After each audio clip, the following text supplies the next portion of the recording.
नमस्कार दोस्तों, आप सभी का स्वागत है आपके अपने यूट्यूब चैनल बिहार वर्तक में।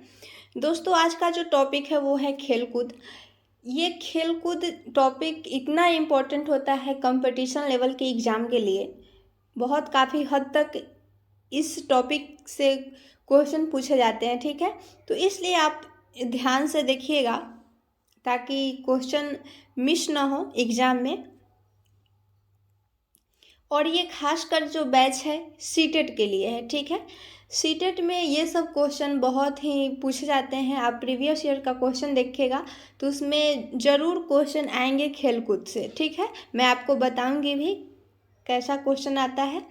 और हम लोग ईवीएस के अंतर्गत, ये ईवीएस है पर्यावरण, हम लोग बहुत सारे टॉपिक को देखेंगे जो सीटेट में पूछे जाते हैं, ठीक है। और एक भी क्वेश्चन आपका मिस नहीं होगा। पूरा विश्वास के साथ मैं आपको एनसीईआरटी बुक से करा रही हूँ। चलिए आइए देखते हैं। अगर आप चैनल पे नए होंगे तो चैनल को सब्सक्राइब कर लीजिए और बेल आइकन को प्रेस कर लीजिएगा ऑल नोटिफिकेशन, ताकि नोटिफिकेशन आपके पास पहुँचे, ठीक है। जब भी मैं वीडियो डालूँ नोटिफिकेशन आप तक जाए, ठीक है। चलिए आइए हम लोग देखते हैं। ये जो टॉपिक है खेलकूद, इसमें हम लोग खेल के बारे में जानेंगे, ठीक है। और ये जो टॉपिक है आप इसको पूरा कर लीजिएगा तो ज़रूर ही इसमें से क्वेश्चन, आपको बहुत सारे क्वेश्चन बनेंगे। और मैं ये टॉपिक कराने के बाद आपको क्वेश्चन आंसर भी कराऊंगी। इस जो टॉपिक है इसके अंतर्गत जितने भी क्वेश्चन बनेंगे सब मैं आपको कराऊंगी। और इससे जो है कि सीटेट में जो एग्ज़ाम हुआ है उस सभी का भी इसमें जिक्र होगा, ठीक है। आइए देखते हैं खेलों का महत्व। खेल का क्या महत्व होता है इसके बारे में जानेंगे। और खेल की विशेषताएं क्या है इसके बारे में भी जानेंगे, ठीक है। खेल एक जन्मजात और स्वाभाविक प्रवृत्ति है। यहाँ पे फर्स्ट टॉपिक देख रहे हैं, फर्स्ट पॉइंट, खेल जो है एक जन्मजात और स्वाभाविक प्रवृत्ति है। किसी भी बच्चा के आप बच्चा को आप देखिएगा, आपके घर में भी होंगे तो वो जो होते हैं उसको सिखाया नहीं जाता है कि खेलो। वो जन्मजात उसमें प्रवृत्ति होती है कि वो जन्म लेगा तो थोड़ा सा बड़ा होगा या फिर अपना खेलेगा, ठीक है। खेल स्वतंत्र और आत्म प्रेरित होता है, वो खुद से प्रेरित होकर खेलता है। ज़्यादातर बच्चों का जो मन लगता है वो खेलने में ही लगता है। जैसा कि आप खुद के बारे में सोच सकते हैं या फिर अपने आस पड़ोस या फिर अपने आपके घर में होंगे बच्चे, उसमें भी आप देख सकते हैं, ठीक है। खेल जो है सुफूर्ति और आनंद प्राप्त प्रदान करता है। बिल्कुल सही बात है। खेल क्या करता है, अगर आप खेलोगे तो उसमें फुर्ती आएगी आपके बॉडी में और आपको खुशी महसूस होगी, ठीक है। ये सब तो मतलब कि आपके दिनचर्या से गुजरा हुआ है, बहुत ही अच्छे तरीके से आप समझ सकते हैं।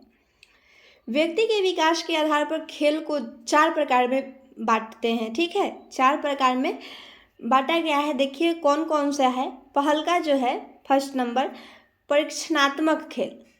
ये भाई परीक्षणात्मक खेल क्या होता है इसके बारे में थोड़ा सा जान लीजिए। इसमें बालक जो है चीज़ों का परीक्षण करता है, उसे उलट पुलट कर देखता है। परीक्षण यानी उसमें खोजता है कि इसमें क्या है, इसे खेलने से क्या होगा, उसको उलट पुलट कर देखेगा, ठीक है। यह खेल जिज्ञासा आधारित होता है। बच्चा के अंदर जब जिज्ञासा होगा तब वो खेलेगा। यह खेल व्यतिरिक्त होता है, जिसे जैसे कि हम लोग खिलौना से खेलते हैं। एक बच्चों को देखिएगा, वो जब खिलौना को अपने हाथ में पकड़ेगा तो उसको खूब अच्छे तरीके से उलट पुलट कर देखेगा और उसमें देखने के बाद उसमें जिज्ञासा उत्पन्न होगी, बस उससे खेलने लगेगा, ठीक है। पहल का जो खेल है वो परीक्षणात्मक खेल, ठीक है। आइए देखते हैं नेक्स्ट, गतिशील खेल होता है एक। तो ये गतिशील खेल क्या होता है तो इसमें जानिए। ये उछल कूद भाग दौड़ वाले खेल होते हैं। इन खेलों से शारीरिक विकास होता है। बच्चों के जो शरीर का विकास होता है वो शारीरिक, जैसे कि गतिशील खेल होता है, जैसे कि यहाँ पे मैं आपको बताई हूँ उछल कूद, यानी जैसे कि कबड्डी हो गया। कबड्डी देखे होंगे, भाग दौड़ वाले जो खेल होते हैं, इससे जो बच्चे का बॉडी होता है उसका विकास होता है, डेवलपमेंट होता है, ठीक है। ये व्यक्तिगत और सामूहिक दोनों प्रकार के होते हैं। जैसे देखिए यहाँ पे कुश्ती, भारोत्तोलन या फिर क्रिकेट, पोलो, रोमांचकारी खेल, ये सब आते हैं गतिशील खेल के अंतर्गत। ओके, आइए थर्ड नंबर देखते हैं क्या है, रचनात्मक खेल। थर्ड नंबर क्या होता है, रचनात्मक खेल। इसमें जो है कि बच्चा जो है विभिन्न प्रकार के वस्तुओं का निर्माण करता है और उन्हें बिगाड़ता है। कोई कोई बच्चा को आप देखिएगा, या फिर आप खुद किए होंगे, बचपना याद कीजिए, कोई भी आप खेल खेलते होंगे तो उसको पहले बनाते होंगे, फिर उसको तोड़ देते होंगे। ये होता है रचनात्मक खेल। खुद से बच्चा अपना रचना करेगा, फिर उसको तोड़ देगा, बिगाड़ देगा। इससे बालक में रचनात्मक का जो गुण होता है वो विकास होता है। जैसे मिट्टी से चीज़ों का बनाना, रेत से टीले का बनाना, ये भी व्यक्तिगत या सामूहिक होते हैं। ओके, क्लियर हुआ रचनात्मक खेल।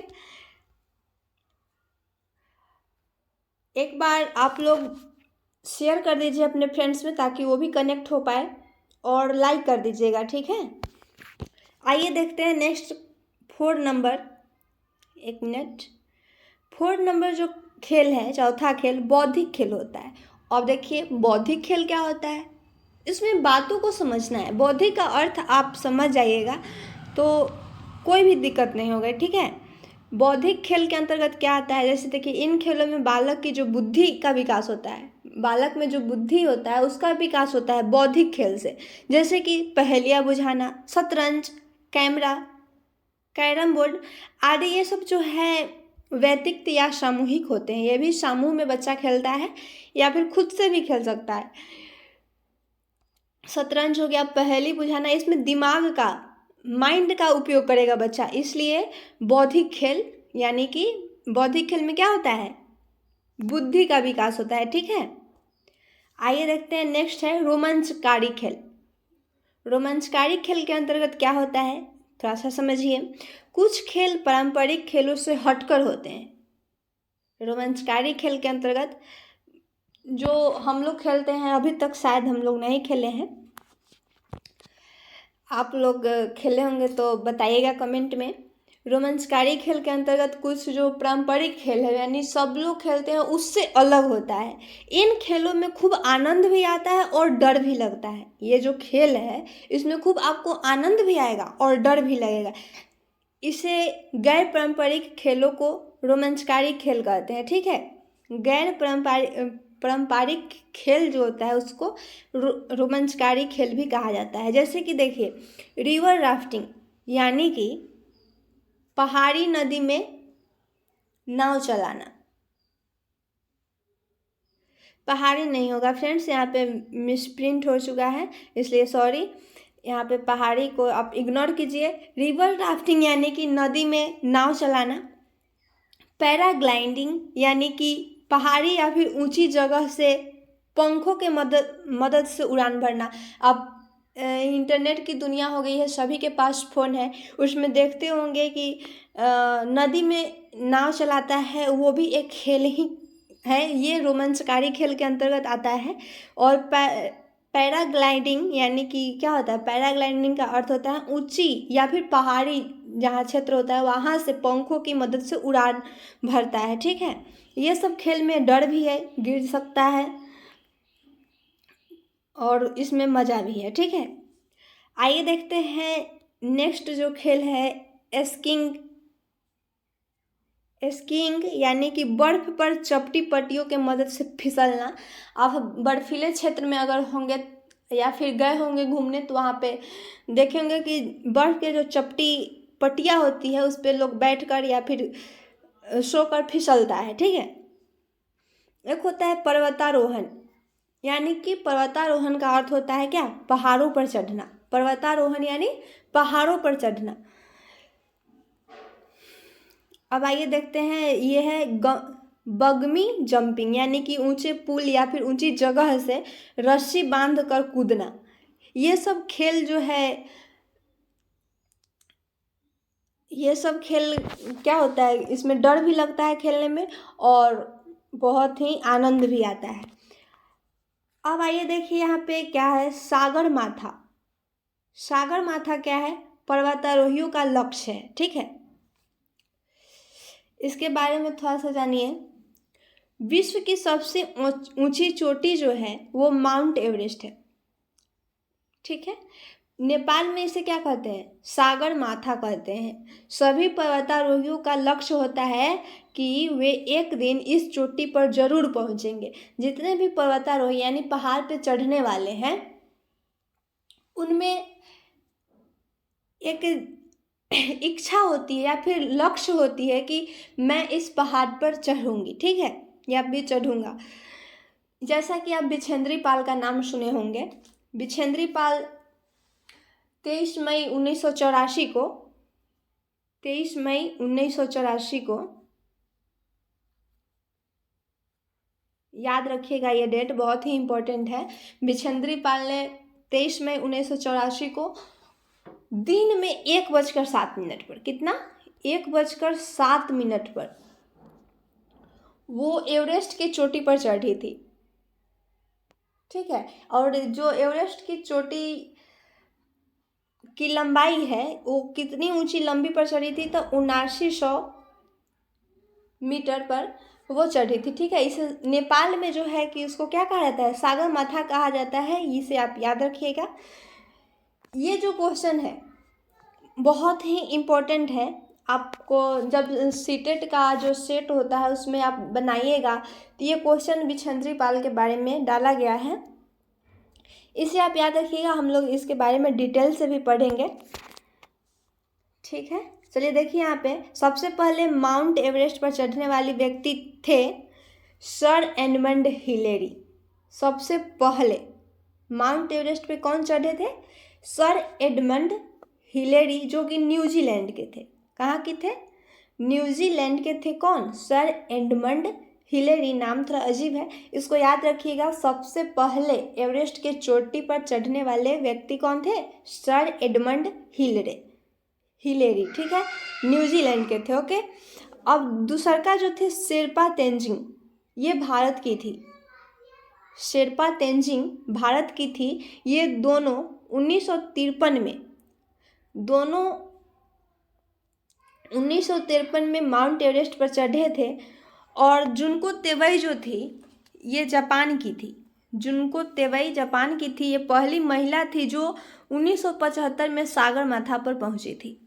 सागर माथा यानी वही एवरेस्ट की चोटी पर। नेपाल में इसे सागर माथा कहा जाता है, कंफ्यूज मत होइएगा, ठीक है। पहली भारतीय महिला जो थी वो शिखर पर चढ़ी थी, कौन, बिछेंद्री पाल। जैसे अभी मैं आपको बताई हूँ 1:07 पर 23 मई 1984 को वो चढ़ी थी। 1984 में इस शिखर पर चढ़ी थी, इस यानी एवरेस्ट की चोटी पर, ठीक है। बिछेंद्री पाल बहुत ही इम्पोर्टेंट है, भारतीय है। पहली भारतीय महिला जो थी बिछेंद्री पाल, ये 1984 में शिखर पर चढ़ी थी, एवरेस्ट की चोटी पर। तो बिछेंद्री पाल को आप ज़्यादा ध्यान में रखिएगा क्योंकि ये क्वेश्चन पूछा गया था, ओके। पर्वतारोहण एक सामूहिक क्रिया होती है, यानी कि पर्वतों पर चढ़ना एक सामूहिक क्रिया होता है। समूह में लोग चढ़ते हैं। इनमें एक ग्रुप लीडर होता है, यानी कि एक ग्रुप बनाया जाता है। उस ग्रुप में सभी कोई चढ़ते हैं। उसमें एक लीडर भी होते हैं जिनका नाम निम्नलिखित होता है, जिनका काम जो है बहुत सारा होता है। यहाँ पे देखिए, ग्रुप के पीछे चलना। ग्रुप के लीडर जो होते हैं वो ग्रुप के सबसे पीछे चलते हैं ताकि कोई छूटे नहीं। ग्रुप के सदस्यों का सामान उठाने में मदद करना। ग्रुप के लीडर का क्या काम होता है, सदस्यों यानी कि उनके ग्रुप में जितने भी सदस्य हैं उनके सामान को उठाने में मदद करते हैं। कौन, ग्रुप के लीडर। ग्रुप के सदस्यों को चढ़ने में मदद करते हैं, उनको दिशा निर्देश देते हैं, ठीक है। ग्रुप में थक जाने पर रुकने के लिए सही जगह ढूंढते हैं, कौन, ग्रुप के लीडर। ग्रुप के सदस्यों में बीमार पड़ने पर उनकी देखभाल भी करते हैं। ठीक है, ये सब किनका काम है? खाने पीने का इंतजाम भी करते हैं ग्रुप के लीडर। यानी पर्वतारोहण में जो ग्रुप के लीडर होते हैं वो इस सभी चीज़ों का वो ध्यान रखते हैं। ठीक है, अब आइए देखते हैं भारतीय महिला खिलाड़ी।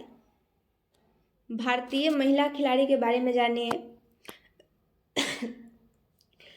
बहुत ही इम्पोर्टेंट है आपका टॉपिक, यहाँ से क्वेश्चन आता है, मैं आपको बार बार बोल रही हूँ।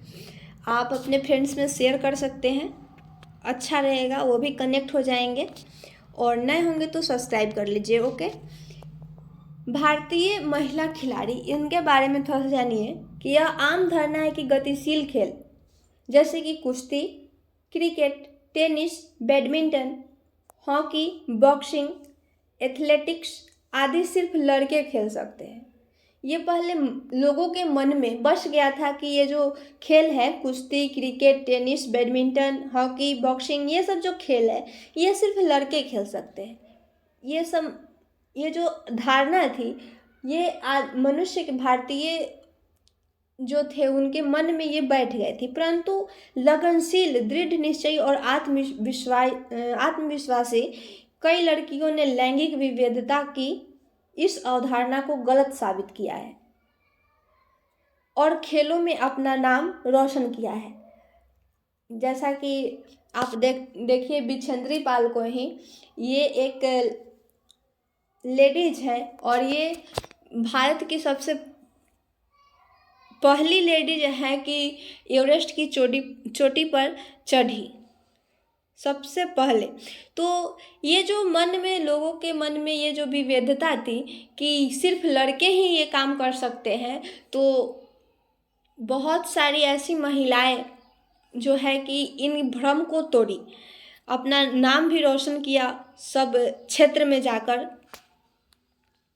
यहाँ पे देखिए कुछ खिलाड़ी हैं, खिलाड़ी का नाम दिया गया है और खेल का।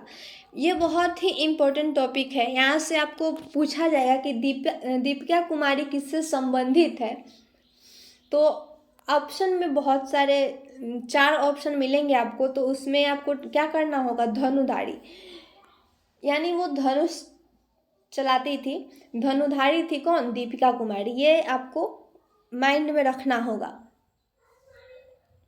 यहाँ देखिए साइना नेहवाल जो है वो बैडमिंटन की खिलाड़ी थी। मिताली राज थी, ये क्रिकेट की खिलाड़ी थी। पीटी उषा एथलेटिक्स थी। पीटी उषा बहुत ही इम्पोर्टेंट है फ्रेंड्स, ये क्वेश्चन आया था, इसे आप ध्यान में रखिएगा। यहाँ देखिए कर्णम मल्लेश्वरी, भारोत्तोलन या फिर वेट लिफ्टिंग कह सकते हैं, यानी कि वजन उठाने में ये बहुत ही एक्सपर्ट थी। कौन, कर्णम मल्लेश्वरी। कर्णम मल्लेश्वरी किससे संबंधित है, वेट लिफ्टिंग से या फिर भारोत्तोलन। कर्णम मल्लेश्वरी भी बहुत ही इम्पोर्टेंट है, ये क्वेश्चन आपको देखने को मिलेगा जब मैं क्वेश्चन आंसर कराऊंगी। अभी टॉपिक है, इसको कर लीजिए और इसके करने के बाद मैं आपको क्वेश्चन आंसर कराऊंगी, बहुत ही इम्पोर्टेंट होंगे और इसी टॉपिक से आपको क्वेश्चन मिलेंगे। ठीक है, MC मैरी कॉम ये बॉक्सिंग से संबंधित है। गीता फोगट ये कुश्ती से संबंधित है। डॉली सिंह कबड्डी से। अंजलि भागवत निशानबाजी से। और यहाँ पे देखिए रितु रानी है, ये हॉकी से संबंधित है। और दीपा कर्माकर ये जिम्नास्टिक से। ये भी दीपिका कर्माकर जो है ये जिम्नास्टिक से संबंधित है और ये भी इम्पोर्टेंट है। ठीक है, इन बातों को आप ध्यान में रखिएगा। सीटेट के एग्ज़ाम में या फिर कोई भी टेट हो, इससे अलग कोई भी आपको नहीं, इससे अलग आ ही नहीं सकता है। अगर आप जितना मैं करा रही हूँ उतना को आप अच्छे तरीके से करते हैं, याद रखते हैं, तो आसानी तरीके से आप एग्ज़ाम पास कर सकते हैं। और इसमें अब सीटेट के बाद एक भी और एग्ज़ाम देना है जो कि ये नए नियमावली के तहत आया है, BPSC। उस एग्ज़ाम में भी ये सब बहुत ही इम्पोर्टेंट होंगे, क्योंकि ये जीके का सवाल बन जाएगा वहाँ के लिए, ठीक है। तो क्या सिलेबस है अभी तो पता नहीं चला है, बल्कि आप सभी बातों को ध्यान रखते हुए तैयारी कीजिए अच्छे तरीके से, और इस बार सीटेट निकाल लेना है हर हाल में, ठीक है। और डेली आपका 9 बजे क्लास होगा, रात में 9 बजे आप रेगुलर आ जाइएगा। क्लास डेली होगा आपका, कोशिश करूँगी कि डेली हो, और जिस दिन नहीं होगा तो आपको सूचना मिल जाएगा, ठीक है। क्लास नहीं होने का सूचना आपको मिल जाएगा। आप इस चैनल से बने रहें, मैं बेस्ट परफॉर्मेंस देने के लिए रेडी हूँ, और यहाँ पे सीखना है और सिखाना है, ठीक है। कमेंट में करके आप भी बताइएगा कैसा लगा आपको। यहाँ मेन उद्देश्य है सीखना और सिखाना, और एग्ज़ाम को क्रैक करना है किसी भी तरह। सभी बातों को ध्यान रखते हुए आप अपना ख्याल रखें। जय हिंद।